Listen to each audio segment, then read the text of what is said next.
chapter 7.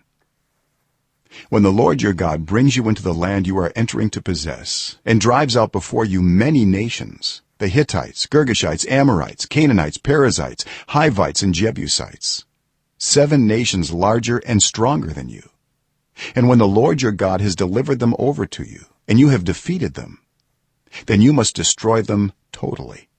Make no treaty with them and show them no mercy. Do not intermarry with them. Do not give your daughters to their sons or take their daughters for your sons, for they will turn your children away from following me to serve other gods, and the Lord's anger will burn against you and will quickly destroy you.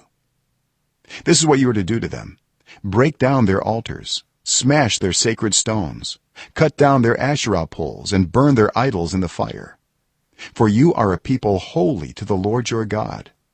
The Lord your God has chosen you out of all the peoples on the face of the earth to be his people, his treasured possession.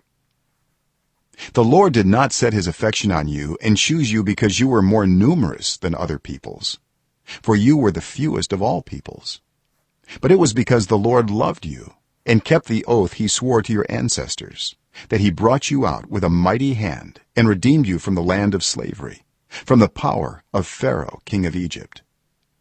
Know therefore that the Lord your God is God.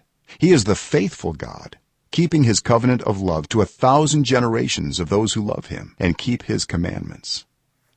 But those who hate him he will repay to their face by destruction. He will not be slow to repay to their face those who hate him. Therefore take care to follow the commands, decrees, and laws I give you today.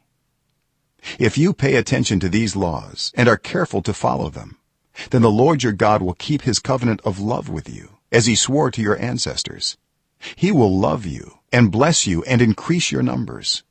He will bless the fruit of your womb, the crops of your land, your grain, new wine, and olive oil, the calves of your herds and the lambs of your flocks in the land he swore to your ancestors to give you. You will be blessed more than any other people. None of your men or women will be childless, nor will any of your livestock be without young. The Lord will keep you free from every disease. He will not inflict on you the horrible diseases you knew in Egypt, but he will inflict them on all who hate you. You must destroy all the peoples the Lord your God gives over to you. Do not look on them with pity, and do not serve their gods, for that will be a snare to you. You may say to yourselves, these nations are stronger than we are. How can we drive them out? But do not be afraid of them. Remember well what the Lord your God did to Pharaoh and to all Egypt.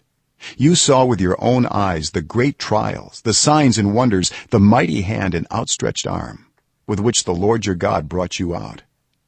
The Lord your God will do the same to all the peoples you now fear. Moreover, the Lord your God will send the hornet among them, until even the survivors who hide from you have perished.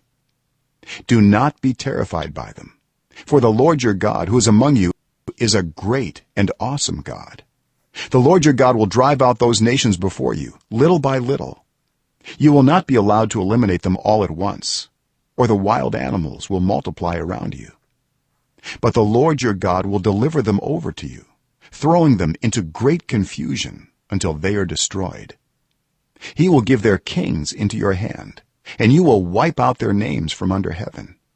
No one will be able to stand up against you. You will destroy them. The images of their gods you are to burn in the fire. Do not covet the silver and gold on them, and do not take it for yourselves, or you will be ensnared by it, for it is detestable to the Lord your God.